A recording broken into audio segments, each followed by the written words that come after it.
The number of junk emails Chris received for 6 hours is shown as follows. So I assume that means that each of these numbers is a representative of a different 6-hour period. Okay, so there's I assume that's what it means. So there's a 6-hour period in which he received 14 junk emails, another 6-hour period in which he received 4, 5, 2, 8, and 3. Find the mean, range, and standard deviation for this sample. Round to the nearest tenth. And you're getting a formula that s squared, which is the variance, is the sum of the value minus the mean squared over n minus 1. Okay, so let's start with finding the mean. All right, so the mean, what we're going to do is we're going to add up all the numbers. So 14 plus 4 plus 5 plus 2 plus 8 plus 3. And then we're going to divide by how many there are. So 1, 2, 3, 4, 5, 6. So we're going to divide by 6.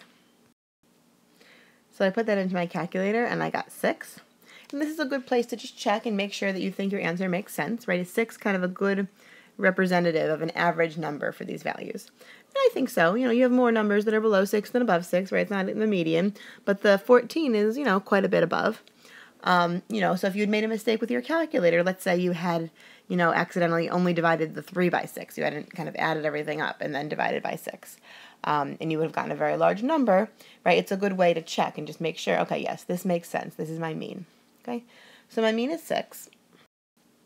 Now the range is going to be a representative kind of how much distance, kind of how much space this data set takes up.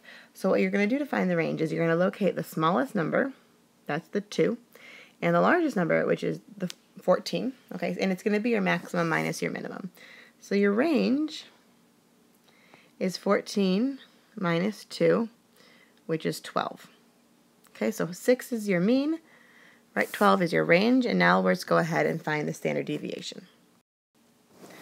Okay, so to find the standard deviation, we need to make a chart, okay? And we're going to start by putting all of our, our x values in the chart.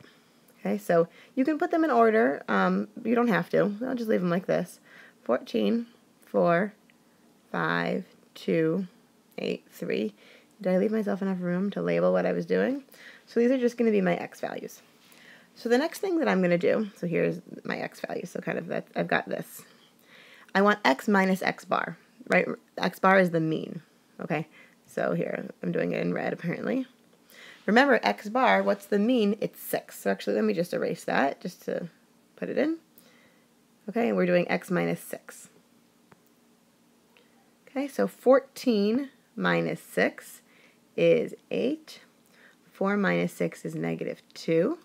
5 minus 6 is negative 1. 2 minus 6 is negative 4.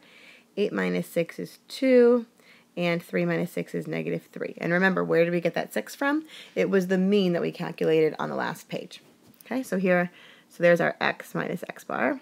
So now notice the next thing that's happening to that is that we square it. So let's go ahead and square it. So x minus 6 squared. Okay, so 8 squared is 64. 2 squared is positive 4. 1 squared is positive 1. 4 squared is positive 16. 2 squared is positive 4, and 3 squared is positive 9.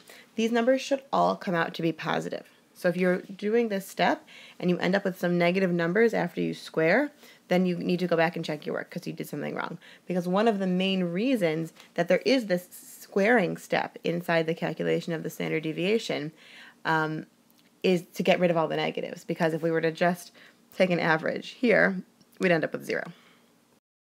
So now that we have our x minus x squareds, we kind of take care of this. We add them all up and we divide by n minus 1. So if we recall, we kind of think of this as kind of taking a funny average. You're almost taking the average of these numbers, but not quite. Because if you were to take the real average, you divide by n. But really, we're going to divide by n minus 1. So what's n? 1, 2, 3, 4, 5, 6. Right, so n is 6. N minus 1 is 5. Okay, so we're not taking a full average, right? We're gonna add them all up and then divide by 5 instead of dividing by 6. So let's do that. So 64 plus 4 plus 1 plus 16 plus 4 plus 9, and then divide all of that by 5. Okay, so I made it in blue just to match here. Okay, so let me put all of that into my calculator. And what I get after taking that kind of funny average, right, adding them all up and dividing by n minus 1, is I'm getting 19.6. What I got on top was I got 98 on top, 5 on the bottom. So I added up all the numbers, I got 98. Then n minus 1 is 5, I divided by 5, I got 19.6. That's not my answer yet. So if you look back at our formula, what's all this? What's this going to give you? That's going to give us s squared. That's the variance, right? That's the square of the standard deviation. So if I want to find the standard deviation, I need to go one step further. And then I have no room. Let's make a little box here. If I take the square root of 19.6, that's going to come out to be about 4.4. Okay, so just to recap our steps, we had our x's. For each of them, I subtracted the mean. Then I squared all of those things. Then I took a funny average by adding up everything in that column. So I added up all of these numbers. I can't circle. I added up all of these numbers to get 98. But then instead of dividing by 6, I divided by n minus 1. I divided by 5. Okay? And then once I had that, I had my variance. So to find the standard deviation, I needed to take it one step further and take the square root of it.